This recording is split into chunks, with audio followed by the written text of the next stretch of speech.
Pour une fois, les dossiers noirs pourront peut-être commencer avec une bonne nouvelle.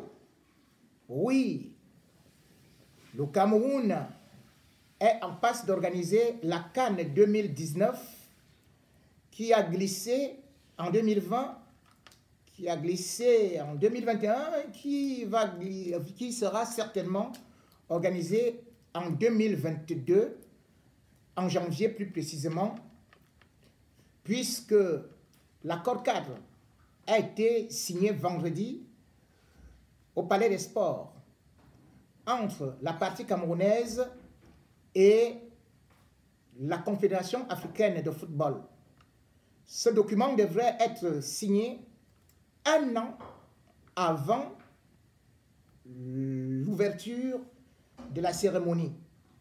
Mais tellement nous sommes habitués à voir un retard légendaire de telle sorte que le président de la République, qui avait juré la main sur le cœur devant tous les Camerounais que le Cameroun sera prêt le jour dit en 2019, le Cameroun n'a donc pas été prêt et nous ne sommes toujours pas prêts. Eh bien, même si l'accord cadre est signé, nous pouvons applaudir, mais nous sommes en même temps inquiets. Inquiets parce que déjà cet accord cadre qui devait être signé mardi a dû glisser encore vendredi et le président de la CAF qui était annoncé n'est plus arrivé. Le secrétaire général non plus n'est pas arrivé. Et puis, c'est le vice-président, c'est-à-dire que Augustin Senghor, le Sénégalais, qui s'est présenté pour signer cet accord. Cérémonie donc au rabais dans la mesure où les personnalités de premier plan n'y étaient pas. Est-ce que cela signifie que le Cameroun est déjà assuré à organiser à 100%? On peut le dire à 90% que le Cameroun peut organiser, va certainement organiser, mais cependant, il faut savoir que même après la signature de l'accord cadre, si tout n'est pas respecté, eh bien, le Cameroun est donc amendé par la CAF selon les règles et le Cameroun est suspendu pendant 2 ans. C'est-à-dire que cet accord cadre que le Cameroun vient de signer est presque aussi un arrêt de mort. Soit on réussit, soit alors on est sévèrement puni parce que la CAF s'est lavé clairement les mains. La CAF s'est lavé clairement les mains dans la mesure où, pour une cérémonie aussi importante, un document aussi important, le président de la CAF, Motsepe, a préféré boycotter cette cérémonie pour aller plutôt au Ghana et déclarer qu'il voyait plutôt que c'est le Ghana qui allait organiser, qui allait gagner cette CAN. Quant à l'organisation, il n'a pas voulu commenter, laissant beaucoup de points de suspension. Et bien sûr également, une autre interrogation. La partie camerounaise était représentée par le président par intérim, Sédou Mbombo Njoya, qui lui-même est actuellement combattu. Dans la mesure où chacun d'entre nous a suivi l'épisode, les rebondissements et les déclarations fracassantes de M. Mbida, qui aujourd'hui dit qu'il est le président normalement de la CAN et qui d'ailleurs a eu à suspendre Sédou Mbombo Njoya. Et d'ailleurs, Albert Mbida dit que lui, à partir du 26, il va regagner les bureaux de la FECAFOOT et va virer Manu Militari, ou plutôt par des moyens légaux, parce qu'il s'estime légal avec son équipe, l'équipe des intrus ou alors des usurpateurs de Sédou Mbombo Njoya. Alors, un document qui est déjà signé par un personnage contesté, qui lui-même s'est retrouvé là par effraction parce que son élection n'a jamais été validée. Et quand on écoute aussi Abdourahmane qui est en train de fustiger, on se dit on n'est pas sorti de l'auberge dans la mesure où nous allons dans cette CAN en rang dispersé, ou plutôt l'organisation de cette CAN en rang dispersé. Mais cependant, revenons sur le terrain, sur les réalités. est-ce que le Cameroun est véritablement prêt pour cette CAN? Si le Cameroun aurait été prêt, eh bien, il n'y aurait pas de visite d'inspection en ce moment même. Mercredi, le vice-président de la CAF était au niveau du Nord. Et aujourd'hui, c'est samedi, au moment où je vous parle, c'est le tour du secrétaire général, ministre d'État à la présidence de la République, en la personne de Ferdinand Ngongo, qui se retrouve donc à Garoua pour l'inspection des infrastructures. Ce qui veut dire que, pour l'instant, lui-même ne sait pas encore si les infrastructures sont prêtes. Et la preuve, ce qu'on est en train de vivre à Garoua est terrible, puisque d'ailleurs, la CAF a fait des réserves par rapport à l'hôtel qui devrait accueillir des délégations, à savoir l'hôtel La Benoué. L'hôtel La Benoué, encore beaucoup d'interrogations. Maintenant, les infrastructures routières, c'est là où ça fait encore un énorme problème.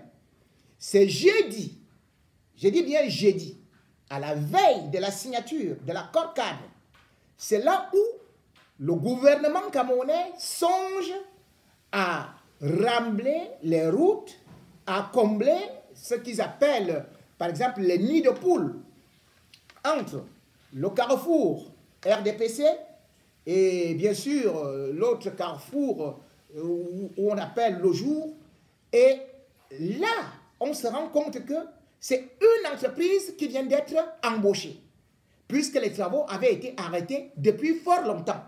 Ce n'est que cette semaine, c'est-à-dire que mercredi, que les sous-préfets de Garoua 1 et Garoua 2 sont allés sur le terrain pour maintenant demander aux populations et aux commerçants de libérer certains espaces et de faire de telle sorte qu'il n'y ait plus de l'anarchie à Garoua.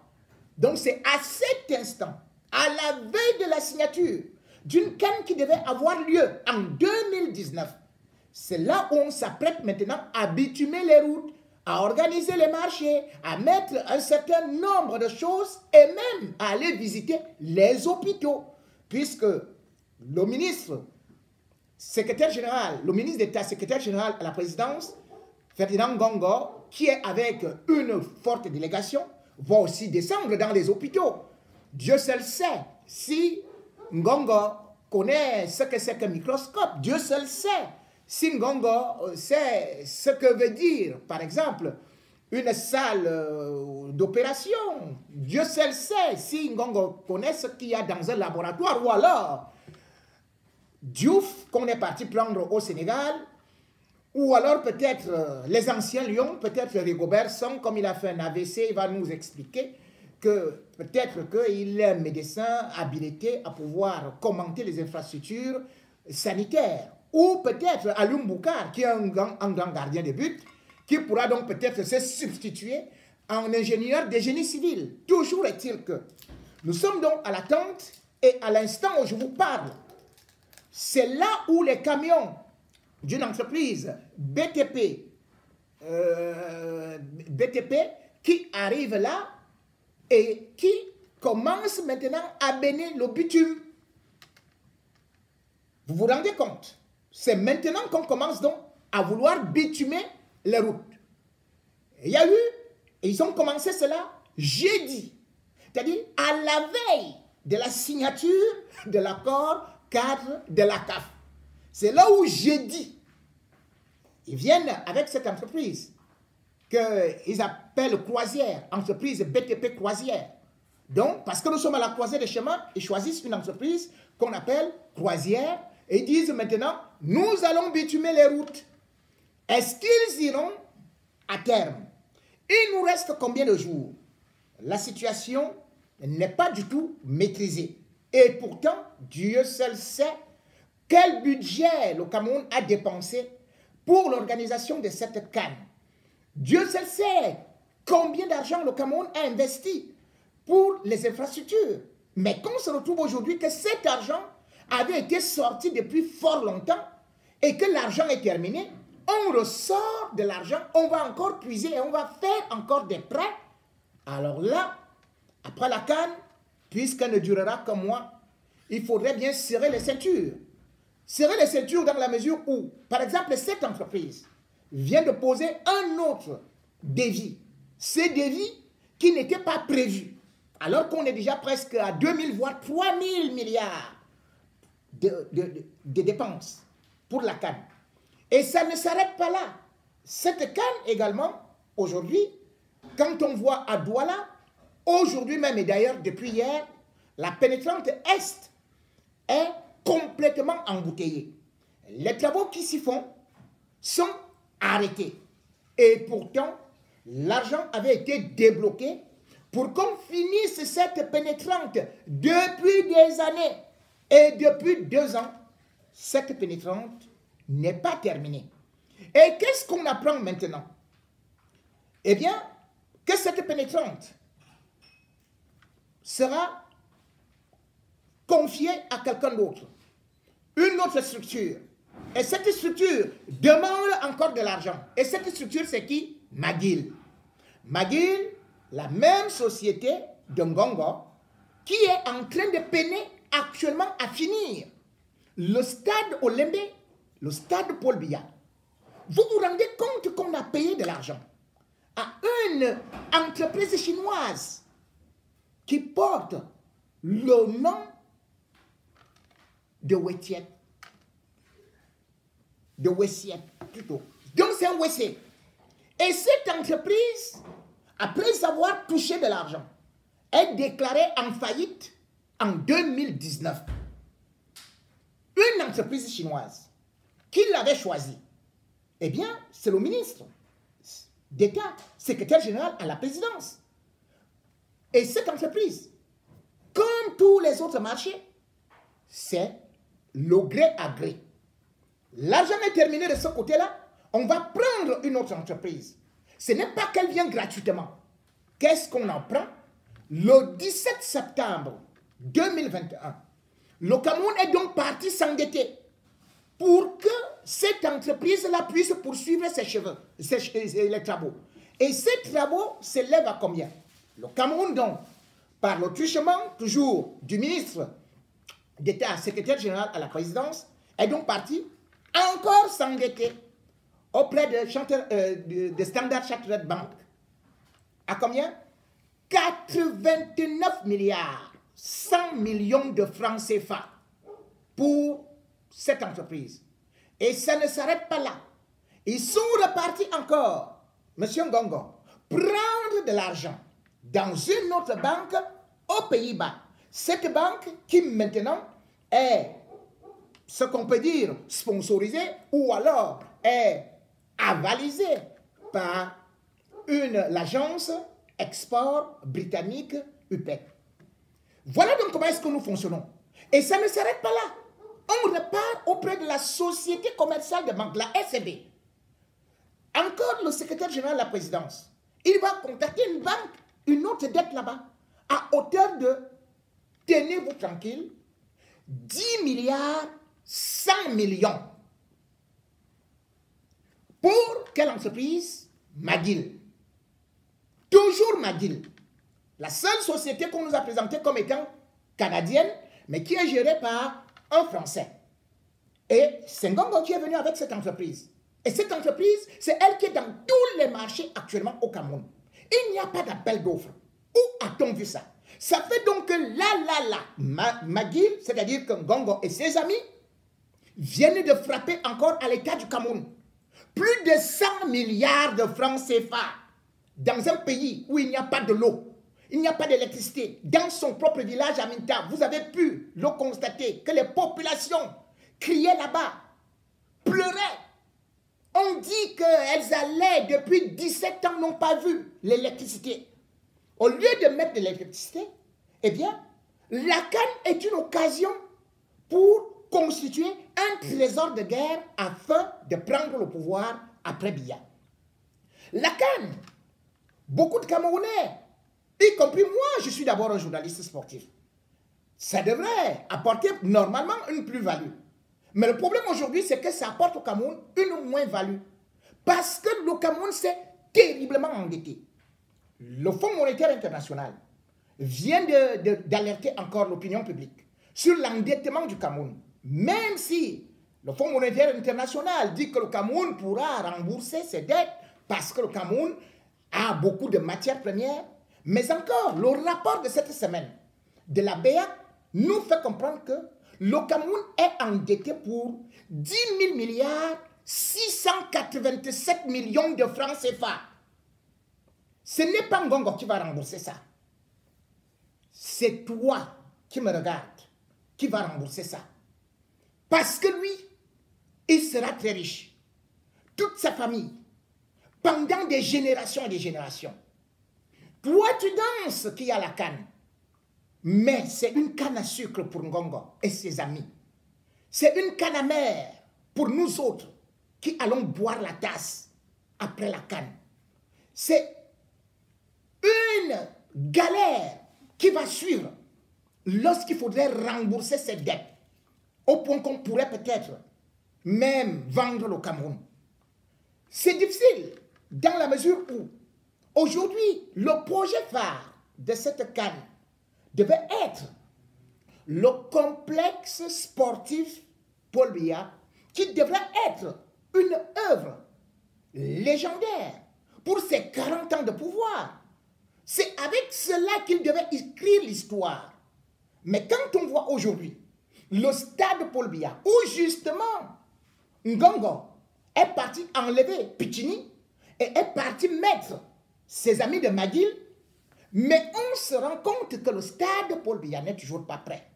Vous avez pu le constater que jusqu'à présent, bien que le Premier ministre, les autres aient fait des tournées avec le ministre des Sports, les travaux sont à l'arrêt. Il n'y a qu'une seule entreprise qui travaille au stade Paul Biya en ce moment. C'est 3N, c'est-à-dire que l'entreprise du fils de Niat, qui sous-traite avec d'autres entreprises. Et ces entreprises-là ne sont pas payées. Et vous voyez, ce complexe a quand même coûté au peuple camerounais déjà plus de 220 milliards de dettes pour à peine 60 000 places. Et ce n'est toujours pas terminé. Et le pire, c'est que les gens applaudissent que le stade est beau, tout comme Jacoma. Mais ils oublient de relever que nous n'étions pas sur un projet de stade. Nous étions sur un projet de complexe sportif. Je continue à le dire. Le stade pourra peut-être accueillir la compétition, oui. Mais aujourd'hui, on se rend compte que ce stade, oui, la pelouse, elle est belle. Mais était-ce pour cela qu'on a investi autant d'argent? Non. On avait investi de l'argent parce que ce stade devait avoir un musée. On avait investi de l'argent parce que ce stade devait avoir un hôtel 5 étoiles de 70 chambres. On avait investi cet argent parce que ce stade devait avoir un musée et bien sûr aussi une piscine olympique. On avait investi autant d'argent parce qu'on se disait qu'il y aura des grandes pistes d'athlétisme, des cinémas et tout. Ça devait être un espace de vie. Dans la mesure où, après la compétition, il faut savoir qu'il faut entretenir le stade. Et c'est là où c'est encore plus difficile. Comment va-t-on le rentabiliser? Le Cameroun n'en est pas capable. Parce qu'aujourd'hui, la décentralisation au Cameroun ne permet pas aux mairies de pouvoir entretenir un stade. Même aux régions de pouvoir entretenir le stade. Pour entretenir le stade de France, il faut voir ce qu'il y a comme moyen qu'on doit mettre. C'est-à-dire qu'à partir du gardiennage, à partir de l'électricité, à partir de l'entreprise qui doit entretenir le gazon. On va faire comment pour entretenir ça? Autant de questions qu'il faut donc se poser. Or, qu'est-ce qu'on voit aujourd'hui? Rien que pour l'organisation de la CAN, alors qu'on a déjà allongé l'enveloppe, on apprend maintenant que le 17 septembre, par lettre de Ngongo adressée au secrétaire général du Premier ministre, il lui dit que maintenant la CAN va bénéficier pour l'organisation, c'est-à-dire que les cérémonies et tout, d'une enveloppe de 13 milliards 800 millions de francs CFA. 13 milliards. Mesdames et messieurs, nous ne sommes pas à 13 millions. 13 milliards. Le Cameroun n'a pas d'eau. Le Cameroun n'a pas d'électricité, je continue à le dire. Mais on dit, nous allons organiser ça, comme ça, à 13 milliards, et que c'est Paul Biya qui a dit. Il signe, et on est bel et bien là, et on applaudit. Faites le calcul. Quand on investit, et d'ailleurs j'ai dit concernant ne serait-ce que ce qu'on appelle le complexe sportif. Un complexe sportif, si vous ne le faites pas, il y a détournement. On n'est pas là pour un stade. Ces stades ne pourront pas vivre après. Si c'était des complexes sportifs, ça devait faire que les activités allaient se passer dans ces stades-là. Vous voyez par exemple aujourd'hui comment est-ce que le Real Madrid a eu à transformer le Bernabéu. Le Bernabéu pour qu'il devienne un autre espace de vie, un centre commercial. Vous avez vu comment est-ce que le Barça est en train de vouloir transformer le Camp Nou pour que ça devienne un espace de vie. Vous avez vu, par exemple, au niveau du stade de la Juventus et de tous les pays aujourd'hui, où tous les clubs construisent des stades qui sont des espaces de vie et non un stade, et vous dites tout simplement que la pelouse est belle. Mais non, ces investissements-là vont produire quoi? Rien, absolument rien. Quand on ne peut donc pas avoir quelque chose en retour d'investissement, on appelle ça enterrer de l'argent. Le Gabon l'a fait. Le stade du Gabon aujourd'hui, il y a les arbres dessus. C'est comme ça. Vous savez d'ailleurs, prenez même un exemple, comme les stades comme Bapélepé. Prenez même le stade Rumdje, le stade de Garoua, le stade de Madouaïdjou, de Garoua. Bon. Ce stade a été le premier en Afrique à avoir le gazon synthétique. Et puis, Mobutu l'a fait. Avant la France, hein. La France n'a eu son premier stade synthétique qu'à Nancy, plus de 10 ans après le Cameroun. Mais compte tenu du fait qu'il n'y avait pas d'entretien sur ces stades qui ne rentabilisaient pas, qui ne rapportaient pas, et d'autant plus que les équipes camerounaises aujourd'hui ne sont pas professionnelles, ou alors ne peuvent rien gagner comme compétition, eh bien, ces stades-là sont devenus quoi? Les grands stades sont tombés. Le stade de Bapélepé, on a vu des bandits aller s'y loger. On a vu justement aussi le stade Rumdje, qui a été abandonné de cette façon-là. Donc c'est de ça que nous parlons. Les infrastructures sportives, c'est bien. Mais qu'est-ce qui vient après? Mais surtout lorsqu'il y a des détournements massifs. C'est ce que je condamne aujourd'hui. J'ai dit, il y a eu des détournements. Et on a demandé qu'on rende compte. Mais jamais nos députés n'ont posé cette question à l'Assemblée. Jamais le gouvernement n'a expliqué au peuple où sont les infrastructures et surtout ce qui avait été assigné. Il y avait un plan, il y avait ceci, vous ne parvenez pas à le faire et vous ne faites que sortir de l'argent. Et vous voulez qu'on applaudisse. Et la deuxième chose, la dernière chose, c'est quoi? C'est que toujours dans l'organisation, on apprend qu'il y a un autre volet qui concerne la sécurité. Jusqu'à présent, on n'a pas révélé l'enveloppe. Pourquoi? Parce que le délégué général à la Sûreté nationale, comme vous avez pu le constater depuis un certain temps, a fait des communiqués alarmants disant qu'il peut y avoir des attentats pendant la CAN. Et justement, sur beaucoup de sites, il faudrait donc de la surveillance. Et le Cameroun est en train de vouloir déployer de gros moyens pour pouvoir sécuriser ces sites. Or, actuellement, nous sommes aussi en guerre. Dans beaucoup de régions, que ce soit dans le nord-ouest, dans le sud-ouest, à l'extrême nord, sans pour autant oublier les incursions qui se font aussi avec certaines bandes armées au niveau de l'Est. Comment est-ce qu'on va donc s'en sortir? Et quel est le budget qui sera réservé à cette sécurité? La CAN, c'est donc quelque chose aujourd'hui où nous sommes en train de trembler. Nous sommes en train de trembler parce que les infrastructures ne sont pas encore terminées. Nous n'avons même pas encore inauguré un stade qui va abriter la finale.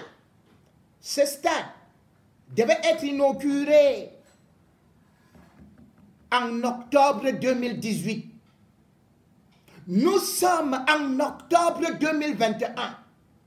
Le stade Paul Biya n'est toujours pas là. On attend le stade. Le stade ne vient pas. Hier, vous avez vu quel stade qu'on inaugure sans des grands matchs? Pour la première fois, la CAF, contrairement à ce que beaucoup disent, a été tendre et élastique pour le Cameroun, puisqu'elle n'a pas appliqué ce qui devrait être appliqué. La CAF a donné même la possibilité, venant signer le cahier des charges, venant signer l'accord cadre, alors que le stade qui doit abriter la finale, le match d'ouverture, n'est pas encore validé. Le stade Paul Biya n'est pas encore validé. Les travaux ne sont pas encore terminés. Et une chose est sûre, c'est que même s'il sera inauguré, il ne sera jamais achevé. Parce que tout ce qui a été prévu dans ce stade, il faudrait encore, au moins, qu'on leur donne même 1000 milliards, ils ne finiront pas. Et puis, comme je l'ai dit, il faudrait qu'on sache aussi, vous qui irez au stade, il faudrait savoir que le Cameroun est en guerre. Il faudrait savoir que en allant au stade, il faut faire très attention. Parce que ce n'est pas moi qui le dis, c'est les services de renseignement qui le disent. Qu'il y a actuellement beaucoup de bandes armées qui ont réussi à infiltrer Yaoundé, Douala, Bafoussam, voire Limbe, qui sont là. Où vont-ils frapper? Nous espérons que la fête sera belle, que la sécurité sera assurée et surtout, nous espérons que nous n'aurons plus honte devant le monde entier, que rien n'est prêt. La CAN, ce n'est pas seulement les stades. Il faudrait qu'il y ait de l'eau. Il ne faudrait pas qu'il y ait des coupures pour nos étrangers qui viendront là et qui voient comment l'eau sort rouge des robinets. Il ne faudrait pas qu'il y ait des coupures d'électricité à Yaoundé Douala, qu'on se retrouve dans l'obscurité en disant que si le stade est éclairé, ça va. Mais si ailleurs, c'est dans l'obscurité, ou bien on peut toujours se débrouiller. Je dis bien depuis 2012, nous sommes en train d'attendre l'inauguration ou alors le grand barrage que Paul Biya nous avait promis à Memvelé. Le barrage est là, construit, mais non seulement ne produit même pas la moitié de ce qui était prévu, mais surtout ce barrage, on n'a même pas prévu ce qu'on appelle le transport d'énergie. Vous avez vu ça où? Nous voilà donc en pleine canne, au moment où, dans tout le Cameroun, on pleure pour les coupures d'électricité. Peuple camerounais, allons-nous faire des miracles pour résoudre les problèmes de délestage en 80 jours, ce qu'on n'a pas été capable de faire en 40 ans? Allons-nous être capables de construire les autoroutes, la pénétrante est de Douala en 80 jours qui restent, ce qu'on n'a pas pu faire en 10 ans? Allons-nous être capables de finir l'autoroute Yaoundé-Douala qui a pris tout l'argent pendant 14 ans? Et nous allons finir ça en 80 jours?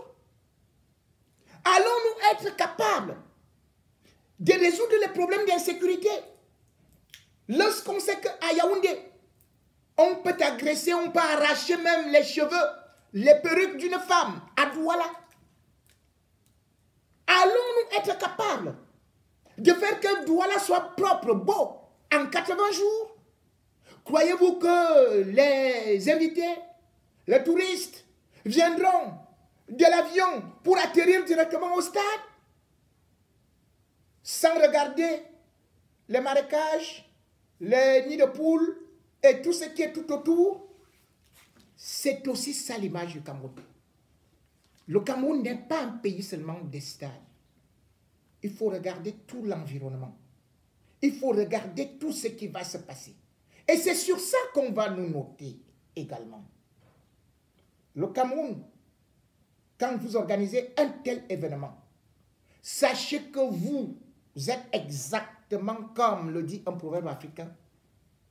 Plus le singe monte haut, plus on voit ses